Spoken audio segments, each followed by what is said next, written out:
Abenshi baguye mu kantu ku itariki ya 25 Gashyantare 2024 ubwo igihugu cya Luxembourg cyabaye igihugu rukumbi mu kwitambika umwanzuro w'ibihugu by'i Burayi wo gufatira ingoma ya Kagame ibihano bikuwe n'uko nyine ingoma ya Kagame yashoje intambara muri Congo, aho iri gusahura umutungo wa Congo ari nako kandi igarika ingogo.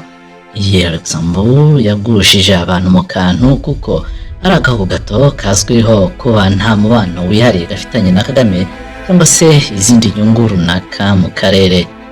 Kwita Luxembourg agahugu gato si ugupfobya kuko ari igihugu gifite ubuso bwa kilometero kare 2586, ni ukuvuga ko u Rwanda rusanzwe rubarirwa mu bihugu bito ku isi rukubye inshuro 10 Luxembourg. Nubwo rero Luxembourg ari ntoya, icumbikiye kompanyi y'igihugu izwi nka Traxys. Iyi Traxys ivuga ko ikora ubucuruzi bw'ibyuma, ubutare, ingugu, ingufu n'ibirombe, nayo yafatanyije na Kagame maze bakoresha Luxembourg nk'icyitso cyo kutobya umwigemo w'Uburayi bari bwihaye wo gufatira ibihano ingoma ya Kagame. Traxys rero ikaba itarabikoreye gukunda Kagame gusa, ahubwo Traxys yabikoreye ko Kagame ayishyira ingugu yasahuye muri Congo nyine. Byegeranyo bitandukanye byakozwe n'ikinyamakuru cya The Guardian cyo mu Bwongereza, umuryango National Peace Information Service wo mu Bubiligi n'ishyirahamwe rya Global Witness byerekana ko Traxys ari imwe mu mpuro zikomeye zo gukurura amakimbirane y'urudaca muri Congo bitewe n'umururumba wo gusahura Afurika bakoresheje Kagame. Traxys yakoranye na Kagame mu gusahura toni zigera muri 280 za kolta mu bihe bitandukanye cyane buri kwezi mu 2024. Isengura ry'inyeretso no kuvuga ndera n'ubuhamya bwa bamwe bakwana na Kagame mu gusahura Congo bihamya ko Traxys yakwiye ko mu Rwanda ibizi neza ko ariyo Kagame yasahuye muri Congo. Iyi Traxys kandi ikaba yaranagize n'uruhare rufatika mu kongoza Kagame ngo ajye gusahura iyo kolta nyine muri Congo. Traxys ikaba yarashakaga ko iyi kolta kuko ari imari ishyushye ivamo ubutare bwa tantaramu bukoreshwa mu bikoresho bya elegitoronike harimo mudasobwa, ibyuma byo mu modoka cyane cyane z'amashanyarazi. Isimu imwe yonyine ikaba ikenera miligarama zigera hafi muri 40 za tantaramu. Muri Gashyantare 2025 Traxys yashishikarije Kagame yo gufata umujyi wa Bukavu bitewe n'uko ifite ifemba yo kugera kuri zahabu iva muri Kivu y'Epfo. Nyuma yo kugurisha ingugu Kagame yasahuye muri Congo, Traxys yahaye umusanzu Kagame ngo agure intwaro zo guhama 23 mu rwego rwo gukoresha 23 mu kwigarura ibirombe bya Rubaya bivamo kolta itubutse. Traxys kandi yahaye Kagame undi musanzu w'impiya.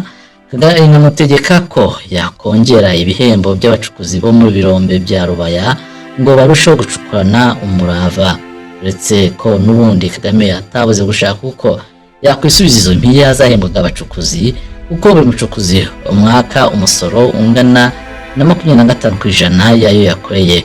Imisanzu kandi Traxys yayigeretseho n'izindi mpiya zo kwagura imihanda ngo amakamyo yikoreye kolta yasahuwe muri Congo ajya agera i Kigali yihuse. Ibi byafashije ko Traxys ishobora kubona kolta itubutse kurushaho. Kubera iyo misanzu yahaye Kagame, Traxys yategetse Kagame ko kolta yose y'ikigo cya Kagame cyitwa African Panther Resources Limited izajya iba iya Traxys. Iyo mikoranire ya Kagame na Traxys yatumye iyi African Panther Resources Limited ishobora kugurisha mu mwaka wa 2024 kolta iruta iyo yagushije mu 2019, 2020, 2021 no 2023 yose hamwe uyitiranyije ukanayikomatanya. Na Traxys nayo yabaye kompanyi kandi yagurishije ikanagura kolta nyinshi kuva mu Rwanda mu myaka ya 2023-2024, imyaka ihura nuko ingabo za Kagame za RDF na M23 zarikoroje kurushaho muri Congo. Mwaka wa 2023 Traxys yategetse Kagame ko agomba gufata ibirombe bya Rubaya kugira ngo bakomeze gukorana. Icyo gihe Traxys yabwiye Kagame ko nanone gufata ibirombe bya Rubaya mu gihe kitarenze umwaka Traxxas izashaka uko yakwikoranira na leta ya Congo nyirizina. Ubwo rero nibwo Kagame yemeye kugabanya ikiburi maze asaba Museveni ko bafatikanya mu gisirikare kugira ngo babone uko barwanya ingabo za Congo n'iza Afurika y'Epfo n'iza Tanzania zizi muri Congo ndetse n'iz'u Burundi, bagafata uduce twa Congo turimo ibibaya ndetse n'ibirombe by'i Rubaya.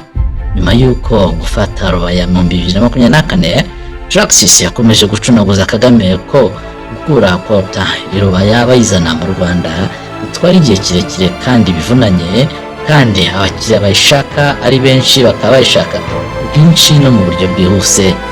Abagenamigambi ba Traxxas babwiye Kagame ko agomba gufata umujyi wa Goma mu rwego rwo koroshya no kwihutisha ubwikorezi n'ubutwazi bwa Kota bavana i Buraya bizana i Kigali.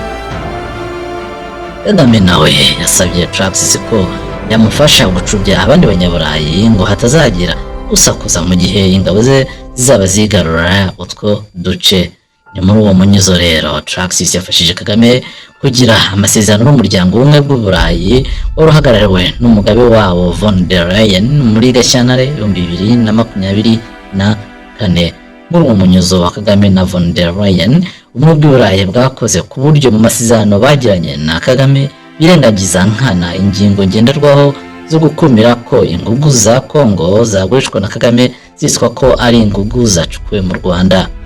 Ubu butiriganya bwa Traxxas, Kagame na von der Leyen bwaje kudobywa n'Ububiligi nyuma yaho Teresa Kayikwamba Wagner ahagurutse akamaganira ku mugaragaro abazungu basahura Congo bihishe inyuma ya Kagame. Ibi nibyo byavuyemo ko na Luxembourg ibura ayicira nayo imira, maze itererana Kagame waje gufatirwa ibihano n'abanyaburayi nubwo byari ibya nyarureshwa. Ariko nubwo abanyaburayi bafatiye Kagame ibihano bya nyarureshwa nyene, ntacyo bakoze kuma kamo ndetse no kuma andi makampanyi nka Traxxas akorana na Kagame. Kuri ubu Traxxas iracyakorana na Kagame ku buryo basahura toni zirenga 120 buri kwezi bazibye mu birombe bya Rubaya byonyine. Mwaka wa 2021 Kagame yagurishije hanze toni zigera ku 1000 za Kota. Mwaka wa 2023 Kagame yagurishije hanze noneho toni zigera mu 2000 za Kota. Mu mwaka wa 2024 Kagame yarabarirwaga ko ashobora kuba yagurishije hanze toni zirenga 3500 za Kota. Kugira ngo ashobore gusahura izo ngugu zose, Kagame rero byabaye ngombwa ko yohereza ingabo zigera ku 12,000 muri Congo. Uburayi nabwo bwafashije Kagame muri iyo ntambara yo gusahura, bongera imfashanyo zitirwa ko ari iz'amajyambere kandi bazi neza ko zikoreshwa mu kugura intwaro no gutoza ingabo zijya gutera Congo no kuyisahura. Nyuma yaho Traxxas ivumburiwe ko ikorana na Kagame, yireguye ivuga ko igenzura ingugu zose ikora mu Rwanda ko zitavuye muri Congo. Iyi Traxxas ivuga ko kandi muri ubwo bugenzuzi bwayo ikora harimo gusura ibirombe, gusoma za sheke, kuvugana na African Panther no kumenya abagemurira African Panther. Ibajijwe abagemurira African Panther izi ngugu, Traxxas yavuze ko mu Global Mining nayo nka company, ni ukuvuga iyi company yitwa Global Mining Company y'uwitwa Eddie Habimana na Clemence Rwiyereka Mikamo, ikaba ari imwe ma company Traxxas yavuze kwizi ko agemurira African Panther. African Panther nayo ikagemurira Traxxas. Iyi Global Mining rero yavuzwe na Traxxas, ikaba yarafashwe ubwo yabeshyaga ko Kota igurisha gikura mu kirombe cya Ndora muri Gisagara, nyuma bikaza kugaragara ko icyo kirombe kitabaho. Uyu Clemence Rwiyereka Mikamo wa Global Mining akaba ari umuntu uvugana bya hafi na Kabarebe. Traxxas yakomeje kandi ibeshya ko yasuye abayigemurira 48 kuri 70 bakorana na African Panther mu mwaka wa 2024. Ariko Traxxas yari indimi ibajijwe amazina y'abayigemurira, aho bakorera n'ibirombe bacukuramo coltan bagemura. Byageze aho Traxxas ibeshya ko impamvu coltan yayo yiyongeye mu 2024 kurusha mu 2020 no mu 2021 ari ukubera ko muri iyo myaka y'ibihumbi 2020 no mu 2021 hari icyorezo cya COVID.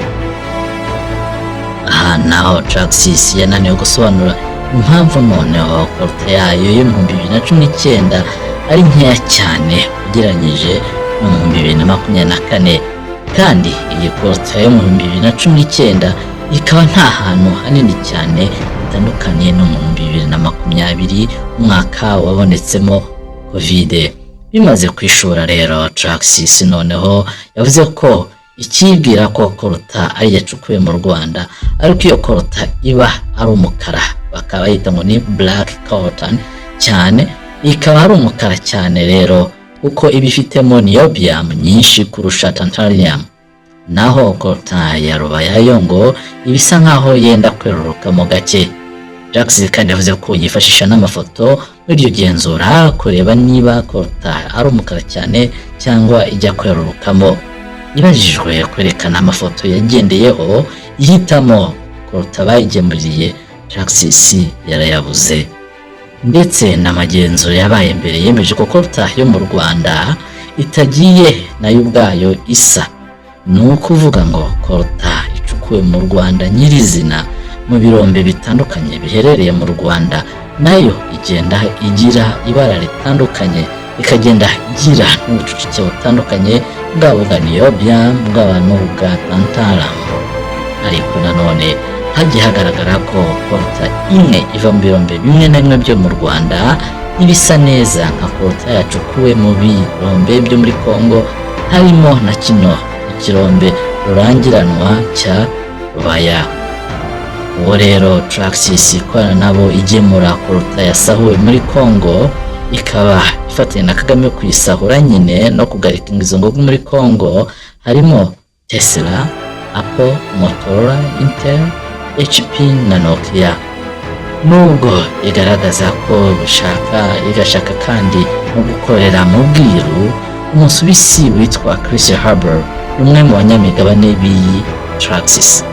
Iyo Christian Haber akaba azwiho kuba rushimusi ruharwa mu basahura ingugu za Congo bazinyuza mu Rwanda bikinze inyuma y'uyu Kagame. Iyo Traxxas rero ni impuro yinjiza miliyari zikabakaba 10 z'amadolari ku mwaka. Umutungo nyawo wa Traxxas ntaguzwe kuko ari kampani ikorera mu bwiru. Gusa ikizwi ni uko ifite ibiro birenga 20 ahantu hatandukanye ku isi, ikaba kandi inakoresha abakozi barenga 400. Ndabo rero bamwe mu bazungu bihisha nyuma ya Kagame bakaza gusahura muri Congo, kandi uko basahura muri Congo ariko bica inzirakarengane kandi bagakoresha n'ikarita y'amoko ngo babone abatutsi bashuka kujya gukoresha muri Congo, ahasiga ubuzima bajugunyiwe $1 dukeya, mu gihe Kagame n'abantu bazungu bo barimo gusarura akayabo. None rero tubaye tubifurije ihirwe, mutunge mutunganirwe mutabanje kumena amaraso, kuko ibyo nibyo bizabatera ineza n'amahoro ku mutima, kandi mukajya muhorana iteka urugwiro.